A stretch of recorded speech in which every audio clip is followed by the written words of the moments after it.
Best Bet Show presented by BetRivers.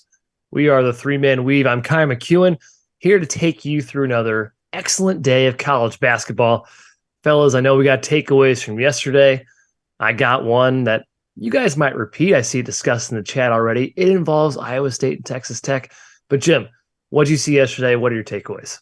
I'm going to leave that to you, Kai, because I figured that one would come up.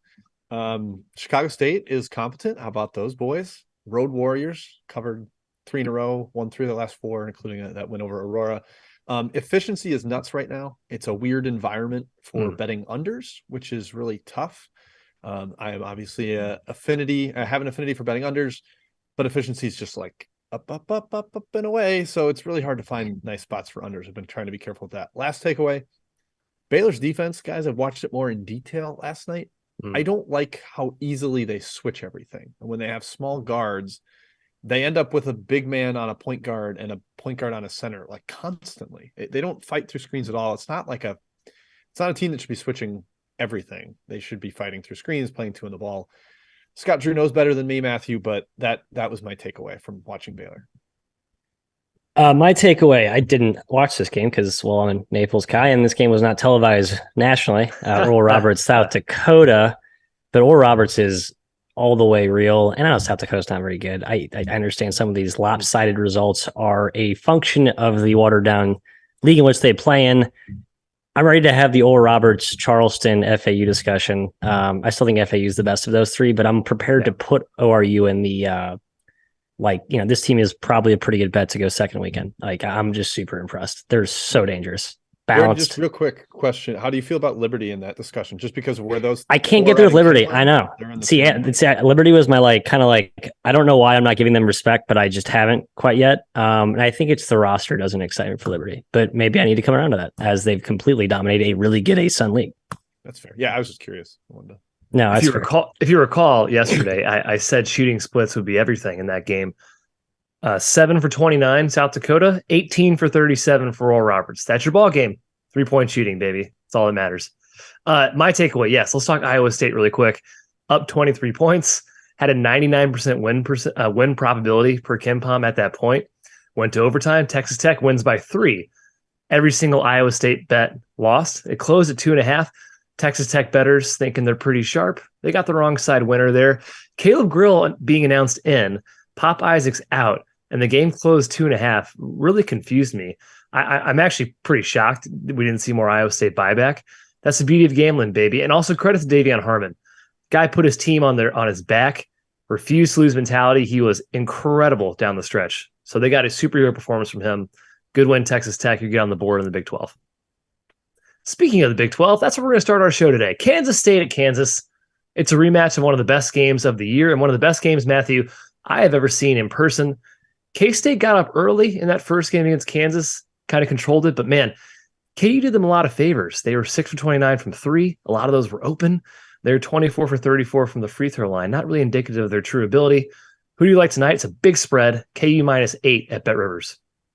I think I have the cliche take on this game. I like the spot for KU. It kind of feels like a KU throttle, but I kind of thought the spread was too big, and that's from the token K-State hater on this program. So I'm with you on that one. And we've talked about how KU just hasn't been good as a larger home favorite this season. I think Jim probably has some data on that. But Kai, one little matchup angle you mentioned where KU, I think, had advantages that didn't quite show up to the bottom line last game. They really kept Noel in check. I mean, I think he only had 4 points. He played a pretty good 4 game, but he was not the dangerous killer. On the other side, Jalen Wilson did whatever he wanted to do. I don't really see that changing tonight. I think just the personnel, the way these teams are built, the edges will sustain for KU. The disadvantages will sustain for K-State. If shots start to fall in equilibrium, Jim, I think KU wins by 10, 12 tonight. Yeah, I think it's too high. I still think it's too high. Yeah, I just think that's how it plays. Kansas is really bad in this situation. They're 5 straight ATS losses as a favorite of 7 or more. They're 2-8 this season as a home favorite of 7 or more. Like, they're just not good in that situation, not built to do that. I would agree with the matchup in the spot, though. Kansas trending up after winning at Rupp. I think that was like a get off the schneid, really struggling. There's the revenge angle. DeJuan Harris is a great, lanky, long defender to throw it in well. He can fight through screens. something those Baylor guards don't do. I'm going to harp on that point. But yeah, and the bigger wings, I think, is a big advantage for Kansas. Now, Gasson coming back might actually help someone to throw at Jalen Wilson. He's more of an athletic, like 6'8", 6'9" guy. He's a nice piece to throw at him, but I don't know how much he can really stop Jalen Wilson, Kai. No one's really stopping Jalen Wilson. Yeah. So I just think it's too high to bet Kansas, but the spot and matchup sets up better for them. Yeah. Also, that first game, KJ Adams crushed K-State inside. Maybe Gasson helps that if he's back, but man, he's so strong. I think he has no problem doing that once again. And you mentioned it, K-State couldn't stop Jalen Wilson. Kansas couldn't stop Keontae Johnson either. I think both guys get what they want. I think both guys find success scoring. But I'm going back to Matt's point about Noel. Kansas did a great job taking him away. My wife was surprised when I told her Noel was their leading scorer because he did absolutely nothing in that game. He couldn't even look for a shot. Harris was you were hyping her up. You're hyping him up to her. I was hyping him up. Yeah. I know. So the spread does feel high to me. 8 points is a lot for these two teams, in my opinion. But I do think it's KU's game. I wouldn't want to fade them in this spot. Indiana at Maryland is where we're going next. Matthew went to Indiana for school. He loves his Hoosiers. Matt, are we stopping the IU train? Who's stopping the IU train? No one can, right? Top 20 in KenPom now. They're ranked. They're 4-1 against the spread in their last 5, getting healthier. Do you like your Hoosiers tonight against Maryland? They're laying 3 points at home. Maryland's laying 3. Yes, Indiana's catching 3. Excuse me. Maryland's laying 3 points at home. Excuse me. Yes. And that is why I like Indiana here. Obviously, the home spot for Maryland is a little bit. If you're looking to back Indiana, you don't love that. You just look at the home road splits. Maryland's undefeated at home in conference, have not won on the road. I don't believe the ATS records actually revealed that stark of a split, though. The thing with Indiana is that we talked about how they kind of got going with the Race Thompson injury. I think they had some almost like mandated lineup adjustments that had to be made, and by association, some schematic adjustments. Jalen Hood-Schifino has been great after sort of a tough end to his non-conference where he had that injury. A lot of things I think are contributing to this Indiana role. And with like this newfound success with a smaller, non-too big lineup without Race, even though he's back now, plays well tonight against Maryland, who I think can kill you with a small ball, 5-out type of look. It's a sort of alignment that Indians have problems with historically, Jim. So I like that they have like that in their back pocket. Like, oh yeah, no, we can play that way and we're good at that. So I really like IU here. It feels like kind of the obvious play, just given how well they're playing. But I know I have Maryland rated pretty highly, and I know I respect that home court, and I still couldn't get there on the numbers, so I'm taking IU. Yeah, I'd lean towards IU too. I tweeted it on Saturday night. Like, I think Indiana might be really good with the way Hood-Schifino's shooting. Like, that was the question coming in. Do they have perimeter shooting? They're like an elite 3-point shooting team. It's ridiculous. I didn't expect that to happen. Hood-Schifino's kind of led the charge there. Maryland is 5-0 against the spread at home in league play, so they have been very good at College Park. You're betting against that rather comfortably, 4 in a row, dating back to the Illinois game in December was the 5th win. But it's been an actual advantage playing at home there. I'm sure they're going to be hyped knowing Indiana's riding high because Indiana's won 5 straight, covered 4 of the last 5. Like, so you got kind of the dueling trends there. I just think Indiana's better. Maryland has had some pretty poor halves this season, and you can't have a bad half against this Indiana team. I think that's trouble. So I also think it's too high. I'd make it like Indiana -0.5. So wrong team favored. Go Hoosiers. Boy, no way. Can't have Indiana favored at Maryland. Not. I hate IU. Kai hates IU. I don't understand. Maryland's doing well. They've covered. I know Maryland's 6. Very good. I know they're very good. They also covered almost beat Purdue and they shot terribly. However, as everyone's mentioned in the chat, the look ahead spot I think is kind of notice or real here. I may have overlooked this when I played IU. Like on the show this morning, everyone's like look ahead. Worry about it because last year at home IU lost to Rutgers in this similar spot. I don't know. Maybe there's something there. Just want to acknowledge it. I don't subscribe to the look ahead theory. I usually don't either. I kind of agree. Per usual, no answer for TJD here. So I do think that's a major advantage for Indiana. Maryland just doesn't have the size. Reese, Scott, it's not going to work. But Maryland going small on the other end, I think it's a really big test for Indiana's defense. Little cat and mouse play between the coaches here with lineup switchability. I don't really want to fade either team. Maryland at home, Indiana right now in their current form. So I stayed away. I think the line is fair. Say fair. West Virginia TCU, we're ping-ponging back to the Big 12. This spread is 2 now at BetRivers. Now, KenPom has this spread at 4, Jim, all healthy. This was 2.5 before the show, but now it's 2. My question to you is Mike Miles worth 1.5 or 2 points? I might argue he's worth a little bit more. Eddie Lampkin's iffy. What are your thoughts on this game? Yeah, I mean, I think TCU and West Virginia are a little farther apart than Ken Pom has them fully healthy. So if it's 4, True. I think it should be more like 6. So now you put it down at 2. I think that's probably fair. Saying that this version of TCU is worse than West Virginia on a neutral floor, I kind of buy that. No real angle historically with Dixon versus Huggins. It's like exactly even, both cover margin and record, so nothing to take away from that. Matt, this just feels more like West Virginia's game. TCU gave a really strong effort after Miles got hurt, going to overtime against Mississippi State. But now you turn around from that, still shorthanded, without your best front court player and your best player in the backcourt. This feels like West Virginia to me. I'm not going to bet it at +2, but I wish I could back my Horned Frogs, but I can't with this version. Yeah, even with the injuries, I guess I'm just like almost anti-injury guy on this program, but I like TCU here. I just think this line's so cheap. And I know I have West Virginia rated in the clouds. I know I have TCU, at least relative to the market, probably underrated. I kind of like the back against the wall kind. No one believes in us because our 2 key guys are out. Like the guys they have are still solid. It's going to be an ugly path to victory without Miles, no question. But, West Virginia, all you have to do is catch Eric Stevenson on a cold night. You get a chance to beat him anytime. So I think this kind of bounce back revenge spot is great for TCU.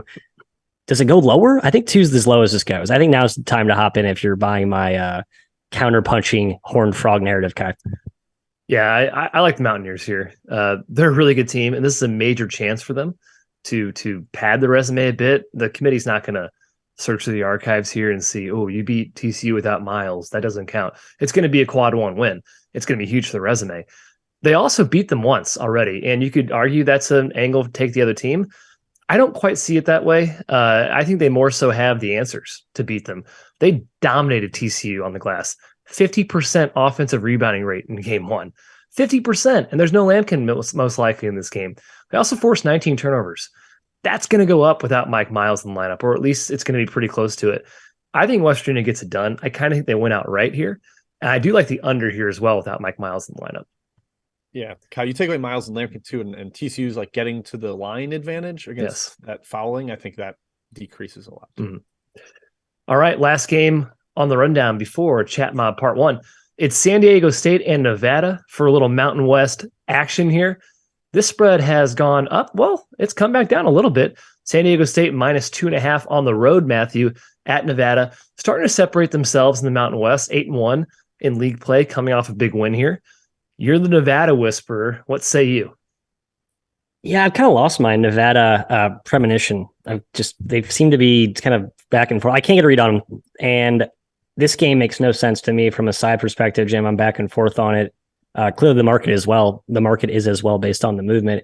As Jimmy totals on this show, I kind of like the under here. I feel like this game gets really, really grody. 137.5 feels kind of high. So that's a once in a lifetime total take from Matthias to kick off this game.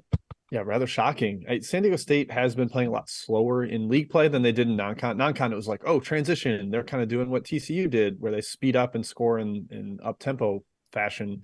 It's not really been the case in league play, but efficiency has kept some of their totals high. Surprising coaching splits here. I was shocked to find that Brian Dutcher is 8-0 straight up against Alford, but only 1-7 against the spread. Wow. Alford has kept things really close. Of course, Kai, this is the closest to a pick'em any of those spreads has been. Right. So you don't have that kind of leeway where if you're Alford, you're getting the points to keep it close. So I'm throwing that out a little bit. If you have never beat him straight up, you can't own him. Like I won't say that Alford owns Dutcher when he's 0-8. So I actually do still kind of slightly lean towards the Aztecs here, but where it's at, I don't feel like I have any big number advantage. Yeah, I don't think Nevada's bad by any means. I think their value's peaked though, right? That they've lost 3 of the last 5. They're 1-4 against the spread in the last 5. I just think they've gotten to the top of their market value and they can't go much higher. Whereas San Diego State, again, I thought this team was top 15 early in the season. I still think they have room to grow. They were up by 18 in the first matchup here. They never trailed. It was a cold shooting night for Nevada, to be sure, but San Diego State got whatever it wanted offensively. I'm on San Diego State again in this game. I like them here. Even at -2.5 would lean their way. Yeah, they killed them in transition. Like Alfred had a quote directly about like, we cannot let that happen again. I think it's another point in favor of under. And yeah, I kind of think Nevada responds, but I don't know. Value's questionable here. So That's all I got. Next game. Fantastic. Well, let's go to the chat mob, actually. Jim is our chat czar today. What do you got? Kai, you were most recently in St. Louis of the three of us, but we've all spent time living in that lovely city. The Bills are, though, they're on the road. They're in New York at Fordham at the Rose Hill Gym. 4-point road favorites. SLU right now atop the A10. So I need wins to stay above VCU and Dayton. Kai, do they get that on the road here? I lean towards SLU. It's a bit scary. Fordham's been a lot better this season. They've been good at home. SLU on the road is always kind of scary, but I still think this team is crazy talented. Arguably the most talented team in the A10. They have been playing well. I do like them at -4 here still at Fordham. Yeah, 4 or 5 straight games in double figures for Perkins. He's starting to look legit. Fordham's been good lately. They have been good for sure. They've been last 5 really good. My close SLU friend is like, this is a game Travis Ford falls on his face. So he feels like this is a Fordham outright win. So take that for what it's worth. Yeah. Matthew, UNLV, my old running Rebels, they are headed to Colorado State. Colorado State is taking money here. It's like a 1.5 opener up to 3. How do you feel about this one? I'm tempted to go back to the Colorado State well. Kai threw egg in my face, telling me that Boise would smack Colorado State, and they sure as hell did. I still think Colorado State's a good buy low. I think that was just Boise is awesome, and I need to just reassess my take on that team. So I like the Rams here, Jimmy. Yeah, I kind of do too. A couple other Mountain West one. Kyle, go to you here from Pat. Fresno at Wyoming. Wyoming's taking big money. 3 to 5, 2.5 to 5. Laying that at home. They are healthier. Do we think the Cowboys are trending up to a lot of the preseason expectations for them? Look, I did lay 4, but I still think it's kind of ridiculous how much money they're taking. This team's been really bad with this current lineup too, especially. And Fresno's been scrappy, and them as a 5-point dog at Wyoming right now, that makes me a little bit nervous. I'm nervous about the -4 I have, Jim, but it felt right with the spot. Wyoming's much better at home, and I don't really believe in Fresno, frankly, and I'm trying to put that to the test here. I'm with you. Yeah. Numbers really low, but I kind of still lean under. I wish it was like 130 and I'd be all over the under, but 127 is less exciting to me. Matt, another one from Pat. Akron -2.5 on the road at Buffalo. I saw a good Majeski tweet before we get on here, Jordan Majeski, saying Akron will not play the dumb game that Buffalo wants them to, which kind of makes me lean towards the Zips. I like Buffalo on the number, but you're right, though. Akron's always hyper-disciplined in this type of spot, and I don't like watching Buffalo play half-court offense at all. Their fan forms certainly don't either. This number's been bet up to 147, 148, so some smart total people seem to think Buffalo does dictate pace. I would think that favors them, Kai. I don't know. Maybe I'd take Buffalo at a better number. Yeah, this was like pick when it opened, right? Yeah, it's up to 2.5. Yeah, Buffalo +3 at home. I think it's a pretty good bet. That can't be an easy place to play. I think historically, all MAC teams, and especially Akron, have struggled there. So I actually lean towards Buffalo. Buffalo, very erratic team for sure. Very erratic. Yes.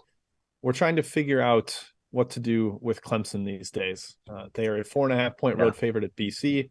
Are they just going to keep winning and go 19-1 in the ACC? You tell me. Yeah, probably. Doesn't this feel short? It feels short to have Clemson -4.5, -4 at Boston College, but Boston College hasn't been bad lately. They're talented enough to keep this close, and there's a reason Clemson's still like 60th, 55th in KenPom.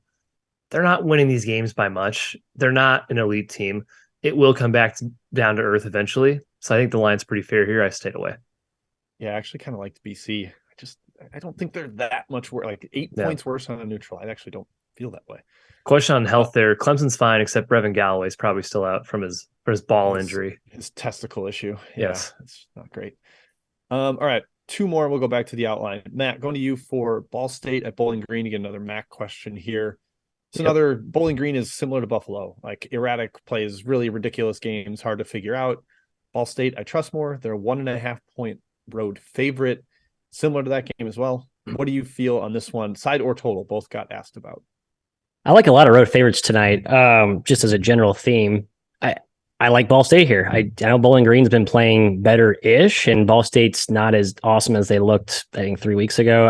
I still think this is too cheap. It seems like an overreaction to the recent form. Sam Towns did come back last game for Bowling Green. He is important just because they have literally no one up front other than Agee to like defend the rim, and their defense has been porous. I do think he kind of matters.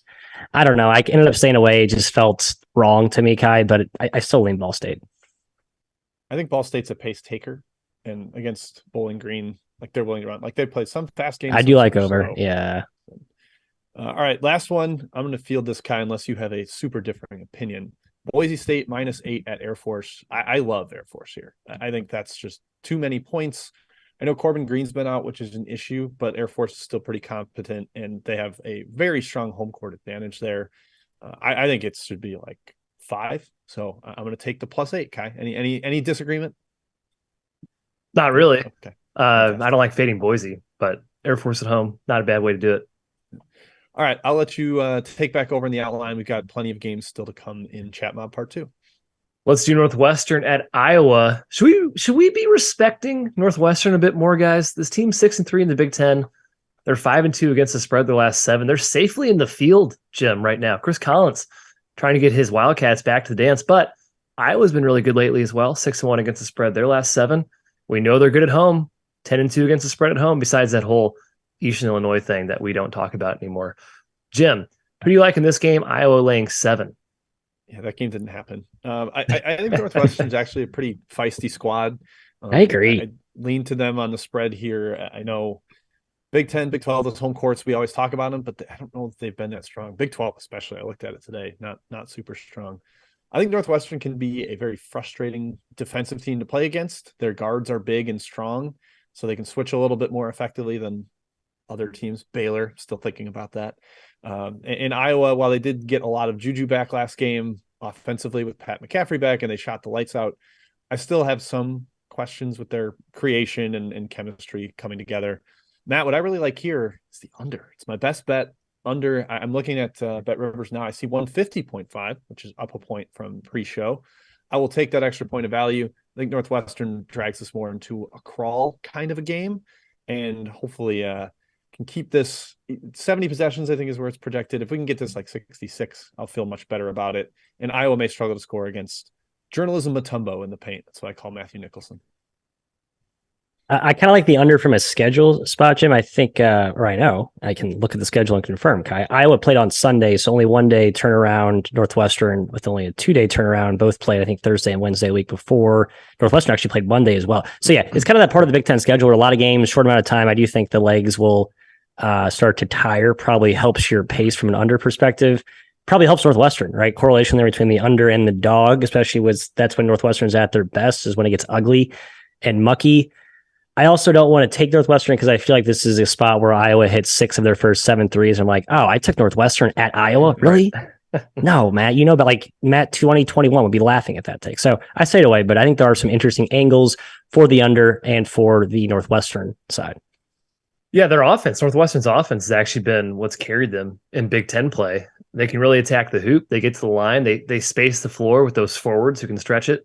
And they have guards who can make big time shots. Someone in the chat said Bubui, Aldij, best guard combo in the Big Ten. I don't really agree with that. I don't think. I need to think about that one a little bit. But Aldij definitely makes big time shots. There's no denying that.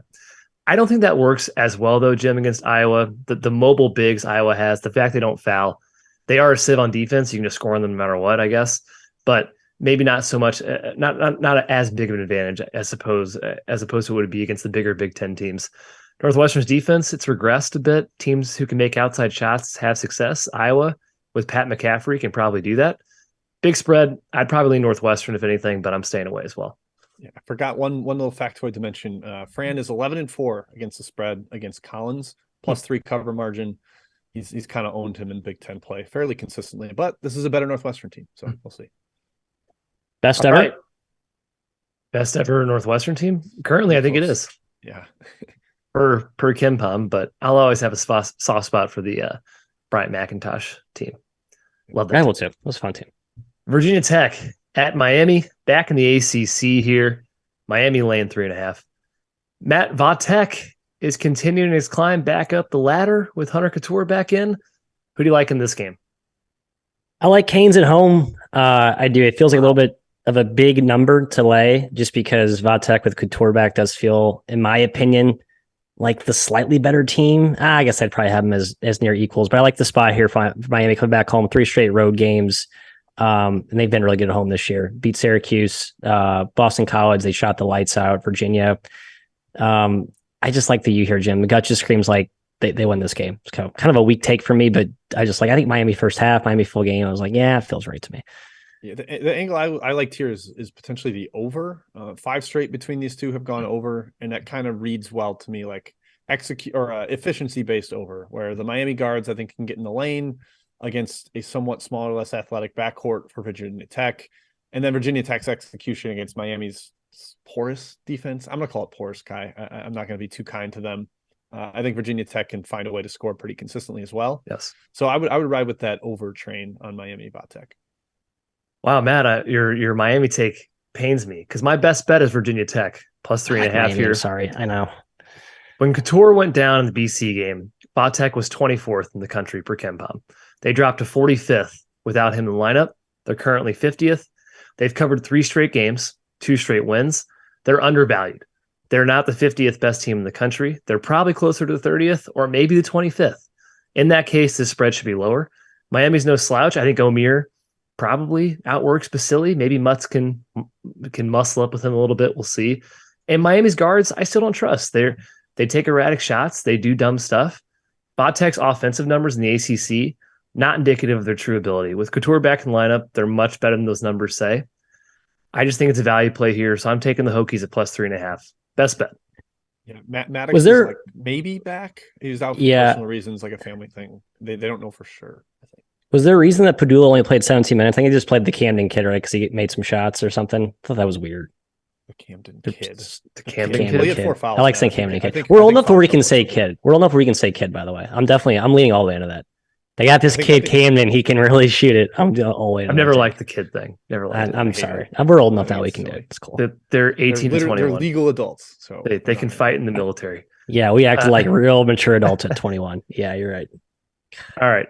Texas A&M at Arkansas is our next game in the SEC. Massive tournament game implications here, Jim. Implications for the NCAA tournament, that is.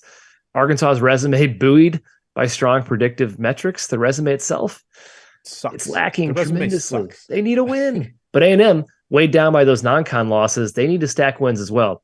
Who do you got in this game? Arkansas is laying 3.5 at home.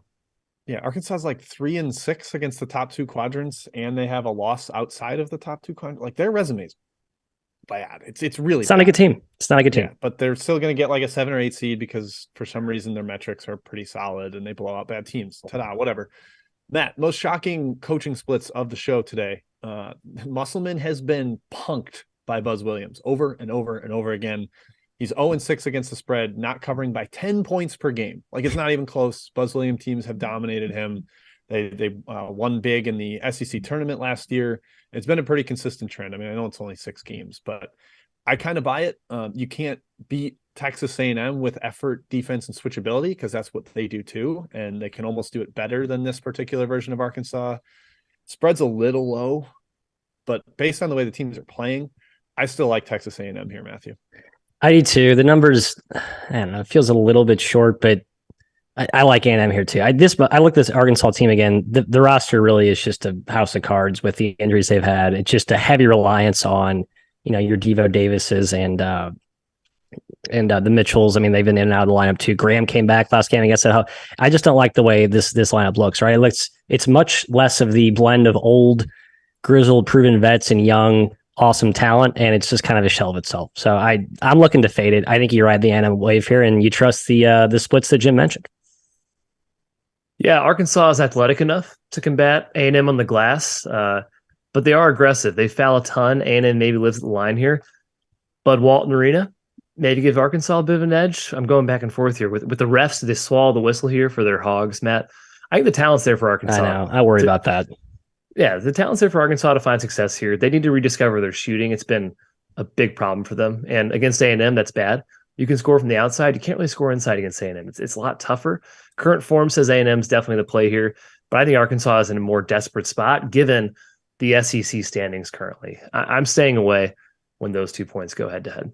This could be a free throw shooting contest too. Yeah, you're right. Especially at Bud Walton. And man, I just feel like Arkansas, those fans, Musselman whining. They've been so whiny this year. They probably get a few calls go their way. That could put them over the top. I saw an Arkansas blog account tweet that it's 4 straight games. They've been like -12 to -15 in free throw disparity in the second half. And I'm sure that Musselman is like making that point to the refs every game. Like, watch out for that. And at some point, Arkansas plays well late in the year. Like they do it every year. This swoon has lasted longer than most seasons, but I still expect them to start playing well. Yeah, I'm torn. Next Nick Smith is game. not back, Kalante, for the record. Just on the chat, not back, still dealing with like he asked if we expect him back. Maybe at some point in February, but it seems like it's kind of a weird dynamic going on there. NBA draft will be his sole focus, is my prediction. Go ahead, Kai. Wake Forest at Duke is our last game for Chat Mob Part 2. Matthew just has to jump in. I'm going to kick it to you first, buddy. Let me set you up. Wake Forest is 8-point dogs to Duke. Duke, Matt, your boys are 2-8 against the spread in the last 10 games. Do they continue their swoon, we'll say? I do. Like, here's how I looked at this handicap. I mentioned this morning. What was Duke laying against Pitt? Like, we all jumped on Pitt. It was like the obvious, right? And we all took Pitt and we all cashed. I know Duke made it close at the end, but played pretty close to our number. I still think Wake's better than Pitt. So it feels dumb. If you took Pitt then, you should be taking Wake for sure here. I know Roach is back and it's his, third game back. He matters. Duke still has a lot of issues, man. Offensively, they're not connected. I think you're in a pretty big coaching advantage here tonight. So I take Wake. Wow. I know the revenge angle is real. I still take Wake. Put it aside. I love the coaching thing there. Wow, I love it. I think you're hand waving Roach a little bit. He didn't play in that Pitt game. He's good. Yeah, so I'm probably that was 8 and this is like 7.5, 8. Like I think you're actually getting a little bit of a difference there. Wake coming off the loss over the weekend, rather disappointing for them. They were close in that NC State game and just couldn't pull it out. Mm-hmm. So yeah, 3 in a row, you're kind of backs against the wall. Do you want to make a postseason argument or not? This is a rather big one. Get on the road, get a Q1 win. I think maybe it's a little high, Kai, but I still think Duke's going to start trending up at some point too. And they've played a little bit better lately. I know Whitehead hurts, but Duke at home spooks me a little bit. Too much to fade them. With Whitehead out, that's part of the reason I like Wake as well. They don't need him per se, but he does mean something for their offense and certainly for their depth. With him out, their depth is a real issue in the backcourt. And Wake did beat them by 11 in game 1. Again, like I said earlier, this team might have the blueprint here to beat them again. I don't subscribe as much to the revenge factor. I need to see heavy data on that one. Wake's offense has been awesome also. Number 1 in ACC play. I think that's enough to stay within 8 or 9 points. The NC State game was really disappointing. I was on Wake. They are up for most of the game there, but I think they can stick around with Duke today. So I'm leaning their way at 8. Kind you're not excited about Jaden Shoot minutes with Tariq Whitehead out? He got 13 of them against Georgia Tech. Proctor's been very good. We should tip our cap. My guy Proctor's been much better lately, so look, Duke's winning games, but 2-8 against the spread. They're always overvalued. That's just kind of comes to the territory, and I think they're not that dominant this year, as the analytics support. Chat Mob Part 2, Jim. What do we got? Let's do it. Kai, right back to you to talk about the disappointing Chicago squad, the Ramblers. They are 14.5-point road dogs at Dayton, Dayton is just a tough team to figure out. They were trending down, and then they play a game where they win by 50, and you're like, oh, yeah, that's what Dayton's capable of. Murdered Richmond over the weekend. How do you see this one, Kai? Well, Loyola took money. I think this was like 16 and a half, maybe. Good luck. Yeah, I say good luck as well. This Loyola team is truly terrible. And I say that with great respect to our dude, Valentine. This team is not it this year. And on the road against an angry Dayton team, who I certainly can't trust as well, but I could easily see Dayton blowing this game out. Loyola is just not in good shape. Yeah, I would tend to agree.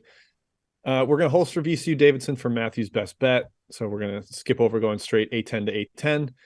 Matt, you get Nebraska at Illinois. Illinois, a 14-point home favorite against a very injury-marred Nebraska squad. They've been limping lately, just on the court and with those injuries. Are you back in Illinois, back home? Yeah, it's big. It's Illinois or nothing for me. I didn't officially bet it, but that's certainly the way I lean. I think, everyone's on the Illinois' back train. I think that's the right take. And Nebraska had their fun little run, but it's just not a team built to withstand injuries, right? Most of these Big Ten teams have depth and legit talent that they can, miss 1 or 2 guys. Hoiberg did a better job constructing that roster this offseason. It's still not very deep, and they can't like respond from what they have to deal with right now. So yeah, Vanderbilt and Gary both done for the year. Last 3 games, lost by 11 to Penn State, 15 Northwestern, 19 Maryland. I think they're 2 best defenders, maybe. They don't have the firepower. Yep. All right, Kai, Toledo first half against Miami, Ohio. Is that a auto bet for us here? Preston Trout is curious. Maybe. This will be an Miami action bet for us. 5.5. They're Miami, Hi, Miami. Ohio. You're the drum beater of defense being terrible, right? It's terrible. I think Toledo will score 100, but Yeah. Miami's also a team I can't really get right either side, so I'm staying away personally. Yeah, I'll probably push for Toledo first half in our Action Network bet. Yep, I will too. I'll subscribe. Sure, we'll take it. Will Jones asked about UConn first half against DePaul. Probably around the same thing. It's a 10-point road favorite, so 5.5, 6, I would imagine. Any take on that? I think DePaul competes. I think NA back in the mix. He's been back for a while now, but just the fact that he is back, you have to have some upfront resistance to those bigs, and I don't trust UConn's guards on the road to lay that either. So nothing for me. I want to back DePaul, but guys, my guy Caleb Murphy is doing exactly what I said he would, just playing horrifically. His O ratings in 4 games since returning: 70, 79, 64, 66. He scores like 6 points on 10 shots every game. That's a real disadvantage against UConn. Although I think UConn is broken, that spooks me on backing DePaul.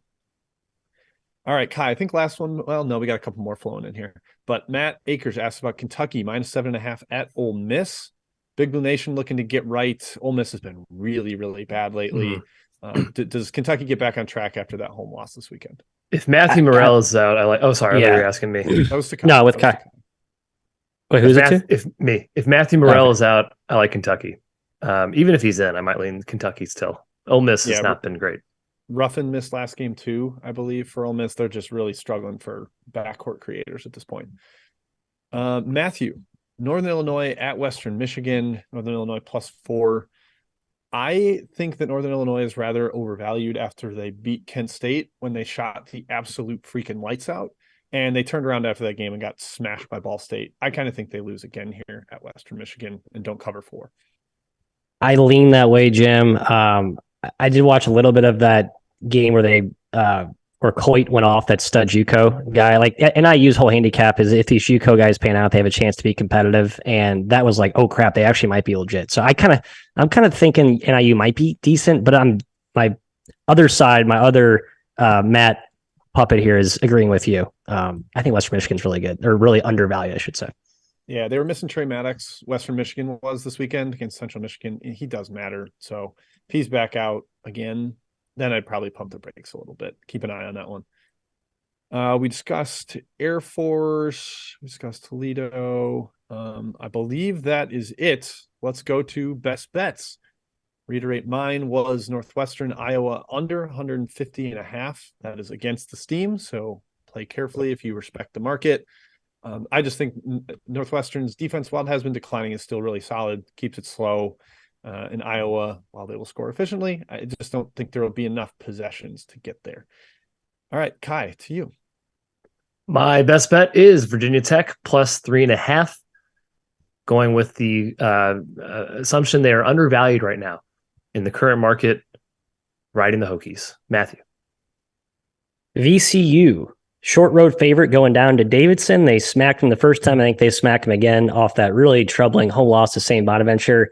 A game that they probably should have won. They shot terribly. Bonnie shot very well. Bonnies are very well coached, and they have that sort of sneak up on you ability.